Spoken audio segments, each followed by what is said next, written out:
Celso Lubregat, all of the vice governors and the board members who are here today. I would like to greet everyone a pleasant good morning. And I hope that what we are going to do today is going to clarify, I hope, a little bit of the issues that are surrounding the BPL. In my written notes here, I have a greeting for Congressman Rufus Rodriguez, who unfortunately has not been able to join us, as it would have, which is a pity, because he would have been able to give us the, I do not like to call it the other side, but I would like to call it maybe an explanation of the palace version. And it is indubitably, without question, the palace version. It is not the House of Representatives version. It is not the committee's version. It is the palace version that was put together in 2 midnight sessions in the palace that we do not know exactly what went on, as the Congressman Celso and I were not invited. I don't know why, because but that would have been given some balance to the discussion here today. I would like to advise very much, to everyone here, that you should listen closely to the explanation that was given by Congressman Celso Lubregat. I was just talking to him. The whole issue of the BPL, of the framework agreements and the comprehensive agreement, was first brought to my attention by the congressman. He came to my office in February of last year, and his particular concern at the time was the definition of contiguous waters in the annexes of the framework agreement, and in the of the contiguous areas. And during the roadshow of the OPAP and the peace panels going around Mindanao, they explained that contiguity included the seas. Sinama yung laot sa contiguity. And that was immediately a concern. And that's why during the hearings in the Senate, we even had the governor, we had Governor Pepito Alvarez from Palawan come and explain what his position was. And the reason why Palawan was included is because by the definition of contiguity, that includes waters, sumama ng Palawan, and which was a bit of a surprise to everyone how that suddenly came about. But in any case, this is something that the congressman has been studying very clearly, and as you can see, the clarity of his explanation can only have been born of a true understanding of the issues that were given to us, that we have before us, in concerning not only the BPL, but the framework agreement and the comprehensive agreement. I would just like, before I get to the explanation of the Senate bill, to just explain a few things that flow from the talk of Congressman Celso. And number one, just as a simple, just so that to be clear, we had, because when we were discussing amongst me, my staff, and the other consultants, and we were saying Bangsamoro this, Bangsamoro that, we found ourselves using the word Bangsamoro in many ways. So we decided that we were going to define terms. And so now our usage, it may change in the future, but just for the sake of clarity, Bangsamoro, the one word, refers to the people. The Bangsamoro Autonomous Region refers to the actual area of the Bangsamoro. Then, of course, there's the Bangsamoro Parliament and the Bangsamoro government. So that is the definition of terms as we had put it. I was listening to the explanation of Congressman Celso about the history of the word Bangsamoro. And it was interesting to note his observations. I had approached it from a slightly different perspective. I had approached the definition of Bangsamoro from a historical perspective. And much to my surprise, it turns out that there has never been anything called a Bangsamoro people. The Muslims in Mindanao have never been under one entity that can be called a Bangsamoro. So the characterization of some that the Bangsamoro is somehow returning to its natural situation, wherein a political or a traditional entity existed, but was somehow taken away by the government of the Republic of the Philippines, is a fallacy. There was never a Bangsamoro ever. It has never existed. We are only doing it now. If you look at the history of the Muslim peoples in the Philippines, it is very clear that they are divided into different tribes, into different sultanates, into different agrupations. And as a matter of fact, if you look at the history, quite frankly, those different agrupations, the different tribes, have been at war with each other more than they have been allied with each other. That is why forcing forcing all of these different entities together under this artificial idea of a single unit is, again, not based in any historical happening. This has never happened before. And I believe it is, in fact, a fundamental mistake that our negotiating panel, that OPA, made, in that they assumed that all Muslim Filipinos form a single homogeneous group. And that became a problem because, again, that is simply not the case. The wants, the needs, the requirements, the requests of each one are slightly different. And they all have a different agenda from each other. So again, this has to be treated. This has to be treated with some sensitivity if we are to hope for any success. If we go back to the Tripoli Agreement, you will remember that there were two different autonomous regions, and the second one was even divided into 12A. They created 12A in recognition of the differences. In recognition that essentially there's Maguindanao, Maranao, there's Tausug, and Tausug, MNLF is essentially Tausug, and that was the recognition. In fact, during the hearings, many of the Tausug leaders said, "Fine, have a Bangsamoro, but give us our own autonomous region because we are not of the same group." And so that really delineated very quickly with all of that very quickly showed that these elements are not a single group. You cannot say, oh, if you are Muslim, then this is what you want. This is what you are. There's no such thing as, again, a Bangsamoro. We are creating it only now. Well, last Monday, August 10, the Senate Committee on Local Government filed its report on the draft Bangsamoro Basic Law, and it came up with a substitute bill which has been laid before the Senate for scrutiny and further study and revision by other colleagues. Last Wednesday, August 12, I delivered a sponsorship speech to formally open the debates on the Senate floor with the other senators in regard of the said substitute bill.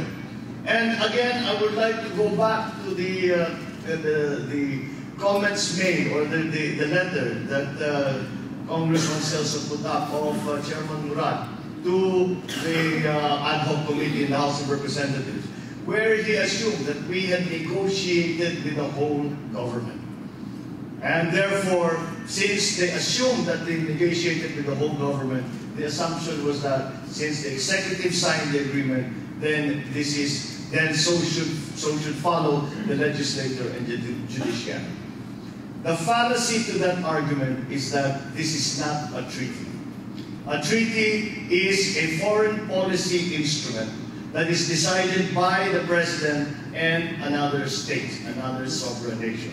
And in that case, because it is under the ambit of the president, foreign policy is under the power of the executive, then certainly, if you are a sovereign government and you sign an agreement with the president, then the whole of that government, all of the government, all branches of that government are committed to that agreement.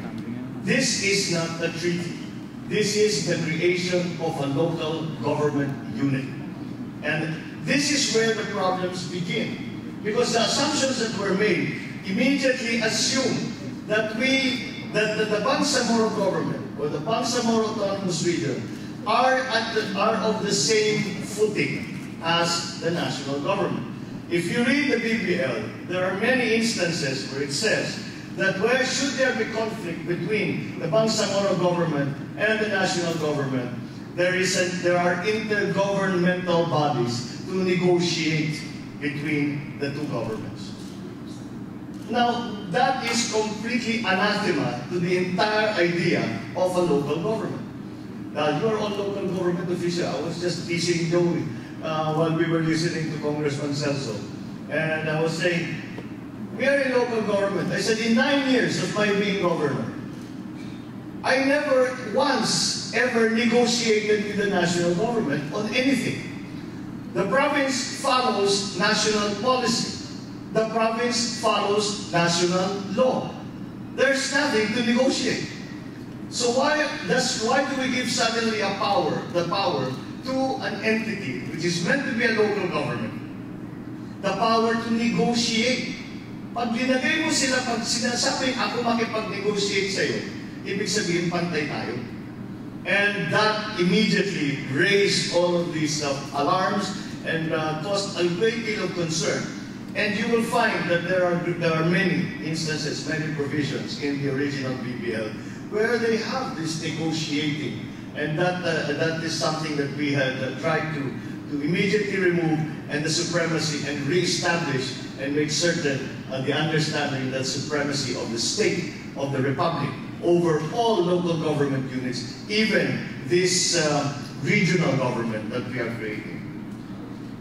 And although while fully cognizant of the constitutional guarantee of autonomy for the autonomous region in Muslim Mindanao, the committee was hemmed in and bound by equally important guarantees and precepts under the Constitution, which of course had to be taken into account.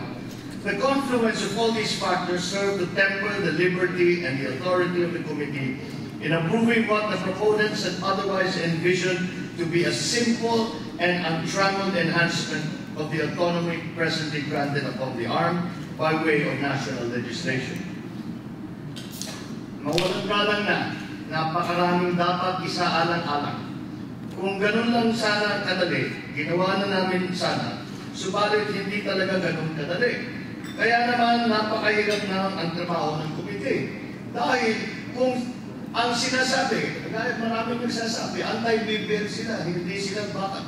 All of those who are calling out, saying that this is unconstitutional, they're anti-BBL, they're anti-peace, all that. If we were anti-BBL, we would pass it without any changes. And the minute the President signed it, there would be challenges in the Supreme Court, and wala pang isang buwan yan, struck down na yan as unconstitutional. That would be the easiest thing for us to do, to have done. Just count down. But we cannot, as legislators, in good conscience, you are legislators too. If you know an ordinance, and if we know a law to be illegal, paano naman ipapasa yun? How can we knowingly do that when then it can be easily proven that we have not performed our function? The job of the legislator and policymaker is the tough one because of the numerous and sometimes contending interests that have to be considered, balanced, and trodden carefully. It is a delicate balancing act. To aid in your understanding of how the committee came up with the substitute BBL, please allow me to share with you the following basic principles that guided us in writing the substitute bill.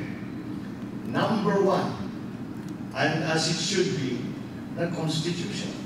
The primacy of our Constitution, which every citizen is mandated to obey and defend, compelled us to remove or to tone down any provision that clearly conflicted with its letter and its spirit. We were guided by the preliminary determinations made by Senator Miriam Santiago's committee on constitutional amendments and revision of laws, and also our own study. I was surprised to hear a comment from Chairman Murad, I believe it was Chairman Murad, who said about my substitute bill, and he said, yes, it may be constitutional, but does it live up to the challenges that is required by the MILF? And I said, it cannot do, and my reaction was that, so pinipilit pa rin nila na sabihin na para sagutin ang hinihingi ng MILF, pumayag na lang kayo kahit ang constitutional. And so, this is a bit of a shocking conclusion to come, because they have knowingly entered into this agreement, and that this, I do not, you know, I have always said that I have actually admiration for Chairman Iqbal, because if I needed a negotiator to negotiate for me, I would get him, because he did a fine job for the MILF. The problem was with OPA. The problem was with the peace plan. Because why did they allow, how is it that they allowed us, the country, to be put into this position, where we are threatened by war if we do not follow every single word that they say, where we are said to be anti-peace, when all we are doing is working for peace. This kind of dynamic that has hit upon all the legislators and the other commentators is a product of OPA and the negotiating panel's weakness in negotiating. And I think that is why many people have complained that our two ladies at the forefront, and I sometimes I feel a little bad for them because they're nice ladies, and but they are too invested in this whole process. They seem to have lost perspective on that, and we have to constantly remind them, you are not working for the MILF, you are working for the Republic of the Philippines. And sometimes they seem to, at least in my view, and in view of many more, they seem to have forgotten. So the Constitution has to be, we cannot allow an illegal, an unconstitutional law, a bill, to be passed into law. That is one of the primary duties of a legislator. And so that is one thing, one principle that we held very close to heart. Secondly is the concept of local autonomy. The autonomy of the constituent local government units of the Bangsamoro Autonomous Region, as defined under 7160, RA 7160, or the Local Government Code, shall not be diminished. This is aligned with our national policy of decentralization. The 7160 clearly states the powers and the functions of the LGUs. Why are we going to diminish those powers? Why are we going to allow those powers and functions to be changed, to be amended, when we have a perfectly good law that guides us in the way we share power, the way that we provide autonomy to our local government units? And the upshot of this was the problem that was laid out by the congressman earlier about Lake Lanao and the power generation. And this was a really tricky subject. And again, Secretary Lou Antonino was exactly right. Dahil ang dinagay doon, ang Lake Lanao magiging inland water. And the inland waters will be administered and managed by the Bangsamoro government, which seems to be fair. However, because 60% of Mindanao's power comes from the power plants in Lake Lanao, then it becomes a nationally regulated. So that is the problem. And then they said, well, why not leave the powers with the Bangsamoro government, and the ERC and the national government continue to run and operate the power plant? But as explained in the video that we saw earlier, it is the management of the water that determines how much power is generated. And it will not take much for some analysts to say that the flow of water is too high, and it is degrading our environment, it is degrading the ecology, so we have to reduce. And again, what will happen then? We will have to negotiate. So what did I do? I went back to the local government code. And I said, why do we have to redefine inland waters? We have municipal waters. So we kept it as that. So all the municipal waters do not change, both inland and offshore. The only difference that we made was to add to the Bangsamoro waters, to the Bangsamoro Autonomous Region, for their waters, an extra 7 kilometers off the coast. But internal waters, that is still all, we kept it as municipal waters. That removed the problem of this management and counter-management and negotiation. Again, as you can see in this instance, as explained by the Congressman, magkakaroon na naman ng negotiation. There's always this question of negotiation. And I could not understand why we agreed to have a local government negotiate anything with the national government. And so we have tried to keep consistent to that idea. There are also in the original BBL, there is language that says that the powers and the functions provided for by the local government code to its local government units shall not be diminished, which is very good, except in the interest of good governance. And who is to determine and may be amended by laws passed by the Bangsamoro Parliament. In other words, the Bangsamoro Parliament would have been allowed to amend the powers and functions of a local government unit just by saying it is in the cause of good governance. Now, kung mapapasukan ka ng politika, you can call anything bad governance. Sabi, mali yung ginawa mo. Mali yung ginawa mo. So, bad governance. So, magpapasa ang batas ng Bangsamoro Parliament. Magsasabi, mula ngayon, yung bayan ninyo, hindi na kayo pwedeng gumawa nito, hindi na pwedeng gawin ito. All of the LGUs will have to change, the sharing, etc., etc. Again, this is amending. This is parang ang sanggunian natin, inaamendahan ang batas ng Pilipinas. And how is that supposed to work? And again, that is why in many cases, the problems arise not only on the legal front, but they also arise on the administrative front. The other idea that we kept close and that we thought was very important was the principle of checks and balances in all aspects of governance that had to be strengthened. And this was the reason. It has been said by the President himself, saying that we have to have the new Bangsamoro Autonomous Region because the ARM is a failed experiment. By the way, I do not agree with that. I think the ARM is an ongoing experiment. There is no such thing. If you look at all of the writings about the scientific method, there is no such thing as a failed experiment. Every experiment teaches you something. Every experiment moves your knowledge and your experience forward. And that's why I believe the ARM, kung meron kakulangan, if there are things that need to be changed, let's change them. If there are mistakes that have been made, let's make sure they don't happen again. If we feel we can improve the system, let us do that.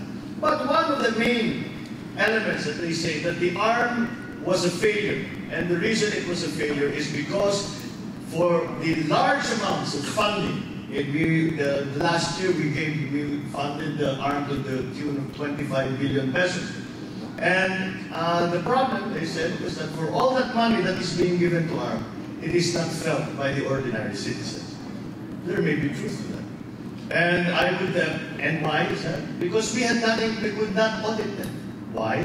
Because they have their own COA. And that is the problem. So, nagagamit yung pondo kung ano-anong bagay. And the worst one, of course, is bumibili ng armas. Bumibili ng armas, bumibili ng magagandang kotse, nakapatay ng malalaking bahay. We've seen all of this. And this is not news to anyone. And that is why the problem that, and so when we were saying, kung gagawa tayo ng COA na sa Bangsamoro government tama, balik na naman tayo doon sa dati. Dahil ang MILF, lalagay nila doon sa COA, tao nilang lahat. So there will be no checks and balances. So everything that they ask to do will be approved. And that is the problem, right? So that is one of the, that is why we said, we do not want, we want to provide autonomy. We want to provide the local government with enough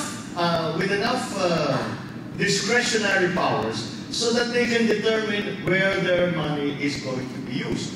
And so, but at the same time, we have to make sure that we can monitor the use of those funds so as to make sure that they are in fact being used in a proper way. Now, that we of course recognize Mindanao has been left behind, that all of the complaints that are being made, sure. So maybe we need to put in an accelerated development plan for Mindanao.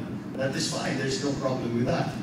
But we cannot allow just a check to be signed by the national government. Here is 34 billion pesos. Bahala na kayo what you want to do with it. Once if you can imagine another LGU say, whenever you take 101 peso from the national treasury and you give it to a single regional government, then that 1 peso came from the LGU. We can no longer avail of that 1 peso. When you're talking 75 billion pesos a year, that becomes a significant amount of money. And again, the LGU say, if we are going to sacrifice 75 billion pesos a year, why 75? Because the budget is 25, the block grant is 30 plus. Then what do we? How can we be sure? Kung mangyari, mapupunta na naman yung pondo sa hindi karapat-dapat na paggastos. Bakit kami magsasakripisyo? So we will just oppose it. And so that is why we said we have to have, and despite that, we have to have a COA that is independent of the Bangsamoro government. Now again, when the COA comes to us in January before we close our books, ano yung sinasabi? Tingnan, boss, itong item na ito, medyo problema ito, kailangan nyo ayusin. Ito. That's what we do in the local government. That process should also be done with the Bangsamoro government and the funding that they are in fact receiving from the national government. But this has been objected to, again, by those who are promoting the original BPL. And they're saying that this is we promise fiscal autonomy, but we do not actually provide it. If you look in any book, in any definition, economics, philosophical, anything, fiscal autonomy means autonomy in earning and in spending. Fiscal autonomy is not you give me your money and you let me spend it the way I want. So this fiscal autonomy is a misnomer. We are only dealing with one half of that situation. So this question of the COA, the Bangsamoro Auditing Office, this question of the Bangsamoro Auditing Office kept coming up, and besides it became a constitutional argument. Because the COA is a creation of the Constitution. You cannot diminish its powers in any ways whatsoever. And having done that would have been a constitutional, would have raised constitutional issues. And again, it would have been sufficient to strike down the BPL as constitutionally infirm. So the checks and balances we felt would be sufficient, so long as it was that the auditing is conducted under generally accepted auditing principles, that the DBM will then also examine the expenditures, that to see if the expenditures are being made under generally accepted good fiscal practices. So these are the elements that we try to keep in. But we recognize that substantial funds need to be pumped into the Bangsamoro Autonomous Region for rehab and development purposes. We cannot overlook the fact that other regions and LGUs are equally in need of funding support. Hence, we risk an unequal distribution or allocation, which could potentially sow seeds of discontent rather than unity amongst our country. Thus, while we made sure that we enhanced the revenue power of the Bangsamoro Autonomous Region, because we wanted them to approach, to come to that point where they really have true fiscal autonomy. So they have taxing powers, they can put their fiscal, policy together, but they still have to follow the tax code of the Philippines. They still have to follow the fiscal policy of the Philippines. What they do within their own area, they have a great deal of discretion to do that.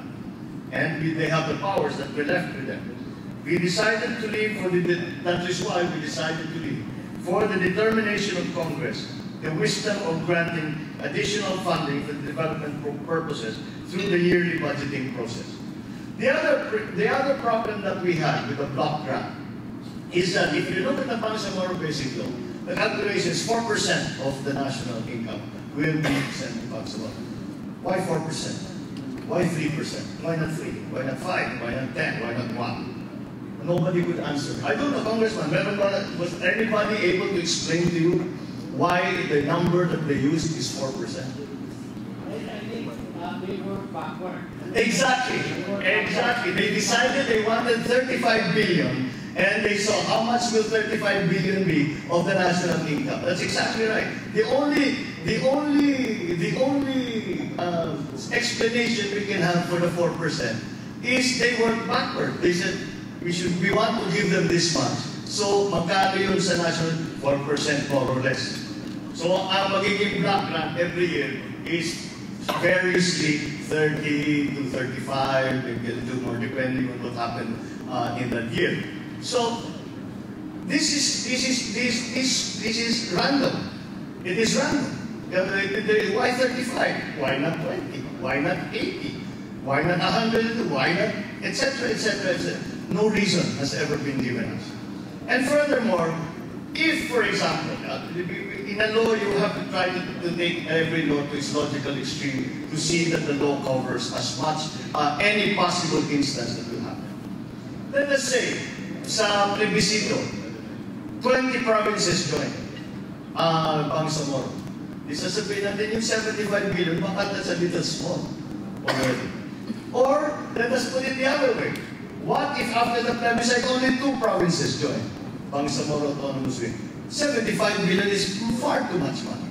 So we are going, I think we are papalikan namin ito, we will introduce some kind of mechanism where there's some kind of formula which will be more attuned to the actual needs. Similar to the IRA. To the IRA, we need how many people do you have to serve? How far away are they? How much money do you have? All of these things. So we should try and find a determining formula for that too. The bravery and heroism of our SAF 44 had taught us many lessons, among which is that peace and order in the autonomous region should remain the primary responsibility of the national government through our structured Philippine National Police, of course, with the full backing of the armed forces of the Philippines. And so we kept that primacy intact. The proposal in the Bangsamoro Basic Law is that there be a Bangsamoro Police under the Chief Minister. In the very, very first hearing, pinakaunang hearing, pinag-usapan na namin kaagad ito, nakita namin kaagad itong Bangsamoro Police. And I asked the question of Professor Ferrer and Secretary Veles. And I said, if the operational control is under the Chief Minister, ang ibig pang sabihin, if the Chief PNP issues a contrary order, sinong masusunod? Or, for example, if the Chief Minister issues an order at sabihin ng Chief PNP or any na command center sabihin, huwag yung susunod ito, iba ang gawin ninyo. Sino ang masusunod? Or can the Chief PNP say, whatever the order, yung order ni Chief Minister, huwag yung tuluyan. Hindi ko order yan. And again, they could not answer me. And they could not answer me. And they said, for such conflicts, they will negotiate. Ayan na naman yung negotiate. Kaya diyan kami natakot. And then in my trips going around, I'm sure those of you who are in the relevant areas, I found out that there are some commanders that are giving out application forms to be fighters. And the promise is that, syempre, may konting pera, may konting bigas, but also, pagka naging fighter kayo, at nagkaroon na ng Bangsamoro region, ay magiging police kayo, automatic. So what will happen? The fighters will become police under the command of the Chief Minister. Ano tawag dun? Diba private army? And that is precisely why we do not have local police. We have a national police to avoid those of you who are old enough to remember the bad old days na meron tayong local police. Yung local police, ang boss nila mayor. Hindi sila sumusunod kahit na kanino, kundi sa mayor. And that's why nagiging private army. And that's what we want to avoid. And that is something. And think of the ironic and rather cruel situation where you would have the people that murdered the Sub-44 will then become policemen. And they are now going to be the comrades of the brothers of the Sub-44. How can that be? So what did we do? We made sure that the suggestion that was made and something that we adopted was that every region has an RP, has a regional command, has a regional director, has a regional structure, has a regional staff. Why should this be different? And perhaps you can say it is an enhanced regional office, but the police still remain under the command of CRAME, under the command of the national headquarters of the PNP in Manila, under the command of the national government, and of course, their commander-in-chief, the president. That is something that we maintain. Furthermore, you cannot just say, because I was a fighter, I will now be a policeman. They will have to undergo the same kind of assessment, the same kind of validation, the same kind of training that every other policeman has to go under. So that I need to standardize as much as possible all of these issues with the police. I mentioned also Armed Forces of the Philippines.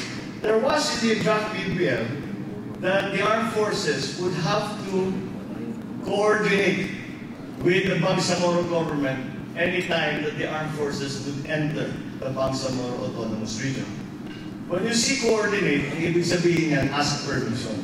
In other words, magpipermiso ang military para pumasok sa Bangsamoro Autonomous Region para makapag-operate. But all of us can see how that will not work. Because as came out in the mga sapano, maraming nagsasabi, ayaw nga namin makipag-coordinate dahil lumalabas yung intelligence. At alam na ng kalaban kung saan kami pupunta, kailan kami pupunta, sino hinahanap namin.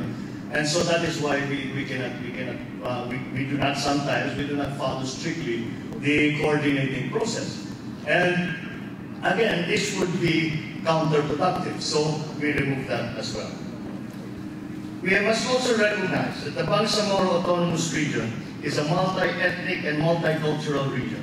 Thus, the basic law must not only be inclusive, but balanced, and should ensure that all groups and sectors are represented in all aspects of governance. Why did this become important? This became important because of what I call the shocking revelation during the hearings that nobody was consulted by OPAP except the MILF.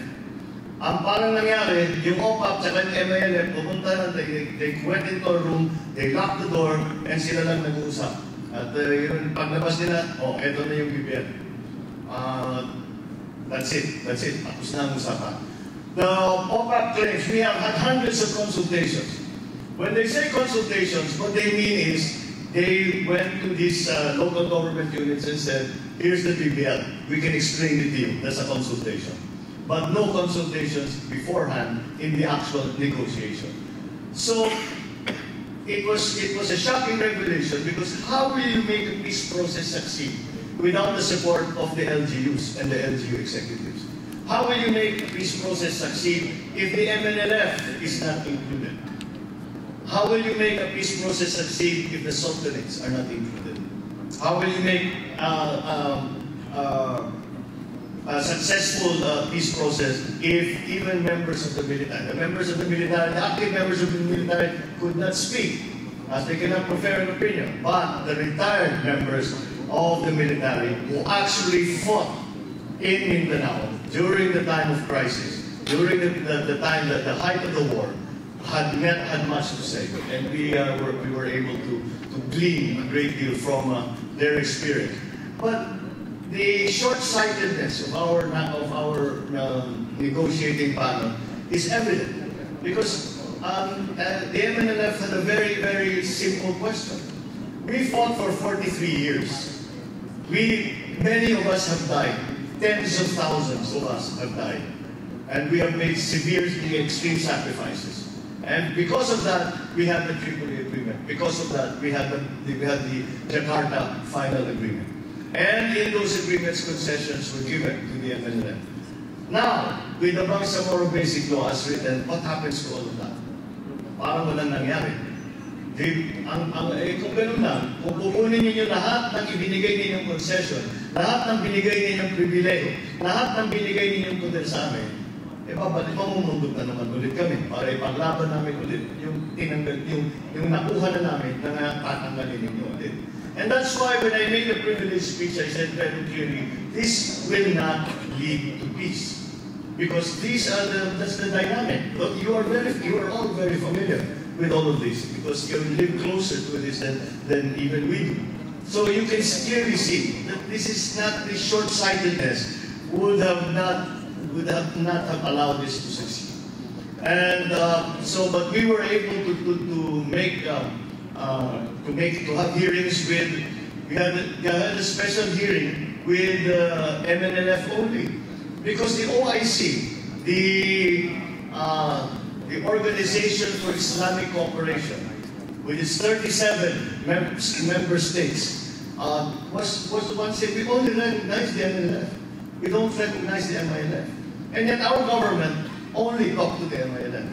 And that is why Nur Miswari is now a fugitive, because uprising sila sa Sampanga to make their presence say what happened to our treaty, what happened to the concessions that we fought and died for. And this is something that we still haven't, that we cannot understand why this happened. But to try to make it a more palatable law, we have included all of the different sectors to make sure that they have representation not only in the Parliament but also in the Council of Elders and also in the government itself. The history of armed struggle of a number of our Muslim brothers, coupled with the formation of the Bangsamoro Islamic Freedom Fighters, or the BIFF, a breakaway group from the MILF, convincingly tells us that the struggle to establish a separate and independent state in that portion of our country remains a concern. It should therefore be made clear that the proposed basic law will never and should never be a vehicle for the establishment of an independent state, let alone a sub-state. That is something that we have to make absolutely clear. When this first came out, if you look at 9054, there is a provision there that says something very similar to what I just said, that this will not be used as the beginnings for the establishment of a separate state. That phraseology, that language, disappeared in the media. And immediately this was noticed by many. And we asked, why? Why did you why is it disappear? Oh, and the answer was, because wala naman talaga kaming balak na humiwalay. Why would we want to do that? That's not to our advantage. And I said, so okay, in that case, that makes things much easier. Let's put it back, because it's after all, it's not important because it's not. And the answer that came back to me was that is an insult. You are insulting us because you are saying that you do not trust our promise that we will not separate from the Republic of the Philippines. And my response to is, no, that's wrong. We trust you. But we do not know who will come after you. When we are all dead and gone, sino ang nauupo dyan sa lugar ninyo? Eh baka maisipan nila humiwalay. So mabuti na yung tiyak tayo. Meron tayong provision na nagtatagay, hindi natin gagawin yun. And so we have returned it into the substitute bill. We go back to the fundamental premise that the organic law is about the continuing quest for the elusive peace in Mindanao. But peace cannot be achieved without an effective normalization process. I fully adhere to the view that peace and development are as much primary objectives of the basic law as the enhanced autonomy for Muslim Mindanao that we are now granting to our brothers and sisters in this autonomous region. In order to elevate these objectives as paramount societal ideas and safeguard their immediate attainment, my committee had found the need to incorporate explicit provisions in the substitute bill, which were lacking in the original draft. Adoption by incorporation in the law is to imbue them decisively with the force and character of a legal mandate for the Bangsamoro regional government to accomplish in partnership with the national government. This policy of normalization is therefore emphasized in the substitute bill as both a corollary and integral obligation alongside this grant of enhanced autonomy to the erstwhile armed. It shall necessarily embrace the United Nations principles of DDR, or disarmament, demobilization, and reintegration, so as to attune and peg the milestones of the normalization efforts to internationally acceptable standards of peacekeeping and post-conflict recovery, which has been developed by the UN through many years of remedial intervention in conflict areas around the world. The commissioning of forces, as we call it in the substitute bill, both of combatants and civilians, shall be an integral part of our normalization policy, and as a crucial first step to disarm, literally and figuratively, a portion of our people so used to or steeped in a culture of arms-bearing, fighting, and killing. Time to restore mutual trust and confidence, otherwise lost or besmirched because of unwanted incidents in the past, but which we have all vowed not to allow to relapse. This is a chance to start all over again. Why did I make such an emphasis on the decommissioning process? Because if there are no arms, there's no war. It's that simple. And so the decommissioning process, also what had happened, if you look at the annex on decommissioning, in the framework agreement, hindi na talaga nasunod yung schedule. Because what they have only achieved was the formation of the independent decommissioning group that monitors the decommissioning process and the turnover of the 75 weapons, there's 20 crew-served and the other high-powered weapons. But if you look at it, there are I think, if I'm not mistaken, 8 different columns to this annex, where the policing has something, the MILF has something to do, the AFP has something to do, the local government has something to do, even the development agencies have something to do. Walang nasunod doon. Ang nasunod lang doon is the formation of the monitoring group, of the decommissioning group, and the turnover of the firearms. So we are nawala na yung programa that was actually approved under the annex. Furthermore, one of the fears is that if we follow the decommissioning as it's laid out in the annex on decommissioning, when the time comes to elect the Bangsamoro Parliament, the only group that will be legally armed is the MILF. They will still be allowed to have their guns. Nobody else, of course, will be allowed to have guns. And as I have described it, the area has a history of armed intervention or armed interference in the electoral process. This is an unfortunate fact, but that is how it has evolved. And that's why many of the other groups, the MNLF, the Christians, the IPs, say, wala na kaming pag-asa sa eleksyon. Dahil wala kaming armas. Eh, bakit patisin kami, patisin yung mga tao namin. Eh, hindi kami.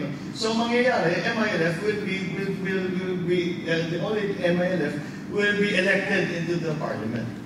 And so, that's why we have to go back. So, pinatibay namin ang powers ng decommissioning group, and we made it stronger. And we are now going back to try and come up with a schedule which is more equitable to everyone. Because again, unfortunately, the effect of that particular provision is that now everybody is arming themselves. The MNLF is arming themselves. The Christians are arming themselves. Ang pasok ng armas sa Southern Mindanao is, the intel reports I get are quite alarming. At ang bilihan ngayon ng baril is ongoing. And because everybody fears what will happen, and to find yourself in another position, in a position where you are disarmed and another group is legally armed. And that is the question that we will have to put detail in. I am thinking that maybe what we should do is to change the phasing. There are 4 phases to the decommissioning. And what we would like to do is to make the decommissioning such that no one at the point of the election to the Bangsamoro Parliament should be armed and to be able to use their arms. So that is something that we have to put more detail into. I put the first ideas already to the substitute bill, but I think it needs more teeth. I think it needs to be very, very clear that the disarmament process must be accelerated. That is, again, an important part, following the simple principle, no arms, no war. That is something that I think no one can deny. So this I think when we first came upon this, people kept thinking what is this? This cannot be. But this cannot be done. This is not going to work. This is not going to succeed, and it is unconstitutional. It's illegal, etc., etc. And my view was a little different from other people. And I said, well, yes, but we have a chance to fix it. If we see that there are problems, like I said, if there are problems, let's fix it. But this one, let's say, there are problems, let's fix it. So we have still this opportunity, the ongoing opportunity to make sure that this substitute bill, or the version that is finally passed by Congress, will in fact answer all of the challenges to peacekeeping that we have confronted.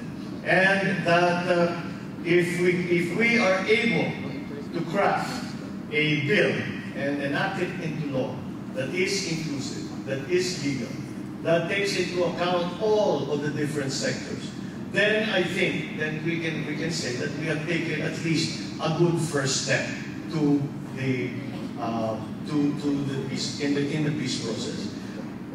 The other thing that is outside the scope of the BBL, outside the scope of the creation of the Bangsamoro Autonomous Region, is something that I find sadly lacking in all of the discussions.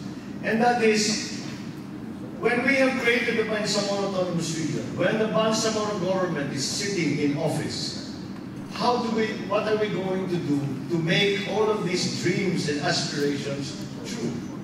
We must come up with a development program to accompany this. The peace process is not simply signing pieces of paper.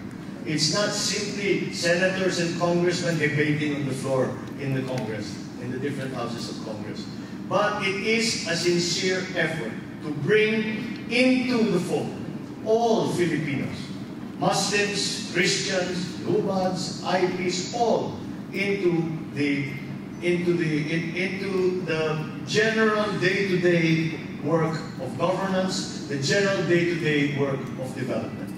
And this, again, is something that I have not seen anywhere.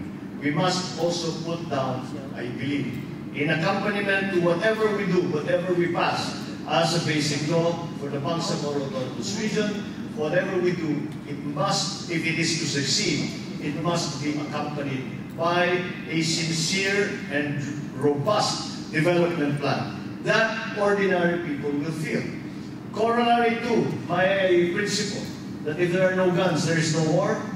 Secondly to that, if a man or a woman has a decent job, can feed their family, send their children to school, have a home that is decent, and have prospects for the future, what possible motivation could they have to pick up a gun and go to war? If you give them that, and that's the most important thing, if you give them that, then we will have bought ourselves the peace that we had been hoping for.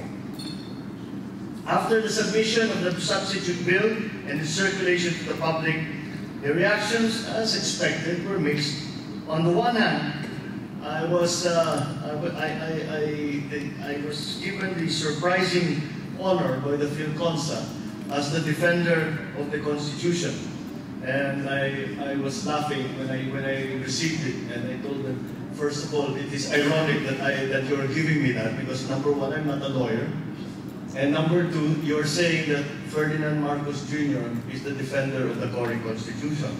So that is, I guess politics will napapatpan tayo kung saan-saan. Whereas other local governments, indigenous peoples, and other stakeholders have profusely signified their appreciation for what has been done. On the other hand, I was also unjustly labeled as anti-Moro. In fact, just yesterday, I was informed that I am presently being presented in social media as having said that the Bangsamoro people has no right whatsoever in Manong Lake. That's simply not true. I have never said that, and whether from my own words or from my logic, and neither is it reflected in the substitute bill. The treatment, as I have said, is to make it, it's not an inland Bangsamoro water, it's that we already have a definition of those waters. They are municipal waters, and we will maintain them as such.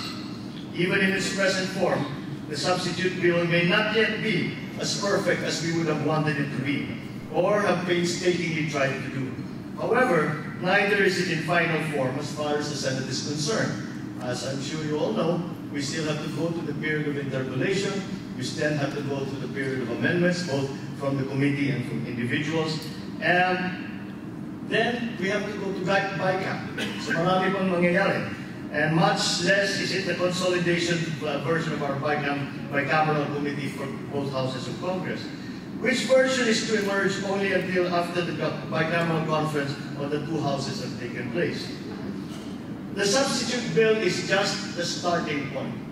It is the official report of the Committee on Local Government, reflecting the views and opinions of those whom we had consulted and those who had participated during the several hearings that we have had both in Mindanao and in the Senate.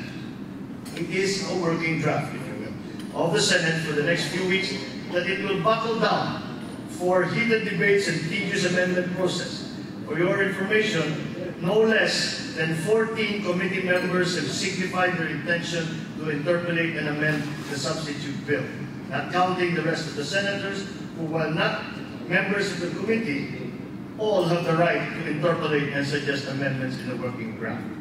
It is in this sense that the BBL substitute bill remains to be a work in progress. We continue to work hard in hammering out and refining our malleable views for purposes of finally developing a clear and just policy for this autonomous region, our local government administration, and our people in the form of a reenacted, renewed, and reinvigorated organic law for the autonomous region of Muslim Mindanao. Of course, within the context and framework of national unity, our constitution, our republic, our democracy, and the rule of law. It is our ultimate purpose and a lifelong dream to achieve permanent, just, and lasting peace, as well as steady and solid development and progress in the whole of Mindanao, while preserving our national unity and territorial integrity, and at the same time ensuring the perfect degree of genuine autonomy for the autonomous region in Muslim Mindanao. in the peaceful harmony with the rights and interests of all the other adjacent LGUs, sectors, and stakeholders inside and outside the autonomous region and in the greater Mindanao area. Brick by brick, we are gradually working our way towards this ultimate goal. With this BBL happening during this special chapter of our history, we are attempting to lay another fragile but hopefully strong brick for the sake of our posterity, who shall then carry on and build on the foundation that we lay today. As a united Filipino people, may we all be able to get it right and set it right. As I said, autonomy is a continuous process. Our definition too of autonomy of our local government units under our local government code is continuously evolving.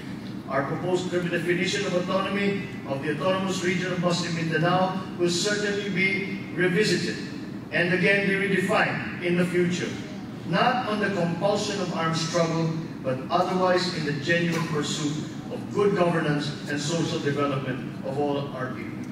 We pray for patience, for understanding, for strength, not for us, but for everyone who is involved in this process, so that we might one day achieve that peace and unity we have dreamt for so many years. May God bless us and all our country. Mabuhay ang Mindanao Vice Governor's Assembly, mabuhay ang Mindanao, mabuhay ang Pilipinas. Maraming salamat.